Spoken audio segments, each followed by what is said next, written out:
Tarihte güç ve iktidarın bir damatla paylaşıldığı en çarpıcı örneklerden biri bundan yaklaşık 40 yıl önce Orta Doğu'da hayat buldu. Ancak rüya gibi başlayan serüven yıllar sonra yerini ihanet, acı, hüzün ve devamında çöküşe bırakacaktı. Hikayenin başrolünde çoğu kişi tarafından kimilerince beddua ile anılan, kimilerince ise özlemle yad edilen bugünkü Irak'ın eski lideri Saddam Hüseyin vardır. Rekor seviyeye ulaşan petrol gelirleri ve sınırsız batı desteğiyle kurulan 1 milyon mevcutlu dev ordu, 1980'lerde Arapların tek hamisi ve yeni Babil İmparatoru olmayı hedef edinen Saddam Hüseyin'in ve sağ kolu olan damadının emrine sunulmuştu. Yardımcı rolde bulunan damat, Saddam Hüseyin'in Irak'ta tüm ipleri eline almaya başladığı 1979'dan itibaren yanından hiç ayırmadığı ve sonsuz bir güven duyduğu Hüseyin Kamil el-Mecid'di. Hüseyin Kamil el-Mecid, Saddam Hüseyin'in yakın koruması ve küçük kuzeni olmasının yanı sıra kendisine duyduğu güvene karşılık koşulsuz bir itaatle ona cevap veren bir biatkardı. Aynı zamanda Saddam'ın 1979'dan itibaren Saddam'ın her icraatında bulunan ve bilen bir kara kutuydu. Saddam Hüseyin ve damadı arasındaki baba evlat ilişkisine benzer yakınlığın en büyük sebeplerinden biri Saddam Hüseyin'in kendisinden sonra halefe olacak nitelikte bir erkek çocuğunun bulunmamasıydı. Büyük oğlu Uday, Saddam Hüseyin'in potansiyel halefiydi. Ancak kadınlara ve alkole aşırı düşkün bir insan olduğu iddia ediliyordu. Bu yüzden ergenlik yaşlarından itibaren Saddam'ın güvenini kazanmayı asla başaramadı. Uday'ın devlet yönetiminde de doğrudan etkisi olmasa da tanıdığı günden beri nefret ettiği damat Hüseyin Kamil el-Mecid'in sonunun gelmesi yıllar sonra onun elinden gerçekleşecekti. Kusay Hüseyin, Saddam Hüseyin'in ikinci oğlu. Kusay Hüseyin, Uday'la kıyaslanamayacak kadar uysal, soğukkanlı ve daha eğitimli olduğu için analitik düşünebilen biriydi. Ancak baskın bir karakter olmaması ve verdiği tavizler sebebiyle elindeki gücün bazı çevrelerce suistimal edilmesi kaçınılmazdı.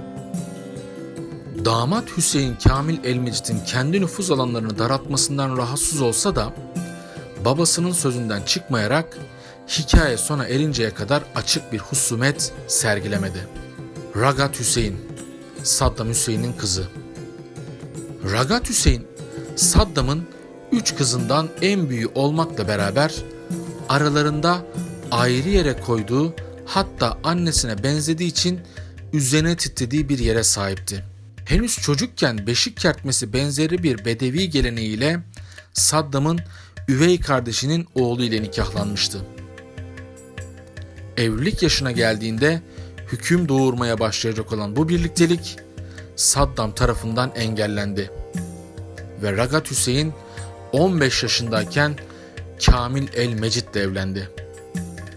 Kendi oğullarının zaaflarını bilen Saddam Hüseyin, kızı Ragat ile kendisiyle aynı soydan gelen ve büyük güven duyduğu Hüseyin Kamil el-Mecid'in evliliklerinden doğacak çocuklara soyunun ve iktidarının devamı gözüyle bakmıştır. Nitekim kısa aralıklarla 5 çocuğun dünyaya geldiği bu evlilik Saddam Hüseyin için özel bir yere sahip olmaya devam etmiştir. Hüseyin Kamil el-Mecid doğan her çocukla Saddam'a daha da yaklaşırken Uday'ın yolunda gitmeyen evliliğine ek olarak çocuğu da olmamıştır. Saddam, Hüseyin Kamil el-Mecid'e duyduğu güvenin tezahürü olarak Ragat'ın küçük kardeşi olan Rana'yı da Hüseyin Kamil el-Mecid'in kardeşiyle evlendirir. İki kardeş böylece hem sarayın damatları hem de birbirlerinin bacanakları olurlar. Saddam'ın gözde damadı Hüseyin Kamil el-Mecid, evliliğin ardından yakın koruma sorumluluğundan rejimin en elit gücü olan Cumhuriyet muhafızlarının başına getirilir. Ülkenin belki de en stratejik pozisyonu olan bu makam, Kamil el-Mecid'in gücünü misliyle büyüten bir çarpan olur. Üstelik yetkileri artarken tüm Orta Doğu yöneticilerinde olduğu gibi sorumluluğu da azalır. Asker sayısı ve silah gücü olarak sağlanan büyük üstünlüğe rağmen zaferle sonuçlanmayan İran-Irak Savaşı sonrası faturanın kesilmediği nadir askeri yetkililerden biri Hüseyin Kamil el-Mecid'dir. Irak'ın neredeyse her kuvvet ve sınıfta sahip olduğu 5'te 1 üstünlüğe rağmen İran'dan bir çakıl taşı dahi alamadığı 8 yıllık savaş sonrası Hüseyin Kamil el-Mecid başarısızlığa rağmen gizli bir el tarafından korunmaya devam eder. Hüseyin Kamil el-Mecid 1987 yılında getirildiği Savunma Bakanlığı ile Irak'ın tüm askeri sırlarına sahip olurken İran-Irak Savaşı ile başlayan ve kuvvet kriziyle devam eden bu süreç boyunca harcanan yüz milyarlarca dolar da kendisinin elinden geçmeye başlar. 1990'a gelindiğinde ülkede belki de Saddam Hüseyin'den sonra en yetkili kişi olan Hüseyin Kamil el-Mecid Petrol Bakanlığı'na yükselir. Bu gelişme ülkenin devasa petrol rezervinden elde edilen her bir doların favori damada emanet edilmesi anlamını taşıyordur. Birçok toplantıya devlet başkanına vekaleten katılır. Körfez Savaşı sonrası Birleşmiş Milletler ile yürütülen tüm müzakerelerde de tek yetkili olarak kendisi atanır. 1990 yılının Ağustos ayında Kuveyt'e doğru yola çıkan yüz binlerce asker ve binlerce tank, Irak'ın petrol rezervini neredeyse ikiye katlayacak operasyonu başlatır.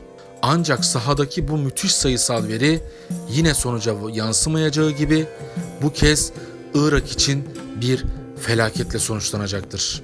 Birçok kişiye göre hayatlarında 10 şınav çekmemiş ve askeri kıta geçmişi olmayan masabaşı kadrolar sırf Saddam'a koşulsuz itaat ettikleri için ordu yönetiminde kendilerine yer bulmuşlardır. Bu faturayı en acı şekilde ödeyen ise 1991 yılında taktik ve stratejiden yoksun olarak Kuveyt'e konuşlanan Irak ordusudur. 1991 yılının başlarında Fırtına Operasyonu ile yüz binlerce Irak askeri artlarına bakmadan Irak'a kaçmaya başlar. Irak ile Kuveyt'i birbirine bağlayan ve o günden sonra ölüm karayolu olarak anılan H-80'de Irak'a kaçmaya çalışırken savunma için mevzi almayı dahi başaramayan koskoca Irak ordusu çölün ortasında yok olmuştur. Irak ordusu ise Kuveyt'ten çekilirken Basra Körfezi'ndeki petrol kuyularını ateşe vermekten başka hiçbir şey yapamamıştır. Savaş sırasında Körfez'e sızan petrol ve meydana gelen patlamalarla oluşan çevre felaketi bugün halen tamamen onarılmış değildir. Kuveyt'te öldüğü tahmin edilen 200 bin Irak askerine ek olarak uğruna ülkenin son 20 yılda elde ettiği tüm petrol geliri harcanan, hatta üstüne de devasa bir borç yükünün altına girilen Irak ordusu tüm silah ve araçlarıyla birlikte yok edilmiştir. Saddam'ın iktidarına devam etmesine göz yumması karşılığında kimyasal ve biyolojik başlıklı silahların Birleşmiş Milletler denetimine açılması şart koşulmuştur. Bu müzakereleri yöneten tek yetkili kişi ise yine favori damat Hüseyin Kamil el-Mecid'dir. Hüseyin Kamil el-Mecid, Saddam'ın yaşlanması sebebiyle geleceğinin ne olacağı konusunda tedirgindir. Zira Saddam'ın ölümü ardından oğullarının iktidara gelmesi durumunda yaşamasına izin verilmeyeceğini biliyordur. Körfez Savaşı sonrası şekillenen Başkanlık Konseyi'nde UDA'nın daha fazla ön plana çıkmaya başlaması, Saddam'ın ise öz oğluna ses çıkarmaması sebebiyle çoğu general kendi gelecekleri için UDA'ya yatırım yapmaya başlamıştır. Hüseyin Kamil el-Mecid, Saddam'ın ölümü halinde UDA'ya yakın general ve bakanlardan oluşan konsey önünde hiçbir şansı olmadığını fark ederek 1995 yılında kimsenin beklemediği bir hamleyle Batı'ya siyasi olarak sığındığını duyurur. 1995 yılında eşi Ragat, kardeşi Saddam el-Mecid, onun eşi Rana ve çocuklarıyla birlikte Ürdün'e kaçan Hüseyin Kamil el-Mecid bizzat Kral Abdullah'ın şahsi güvencesi altına alınır.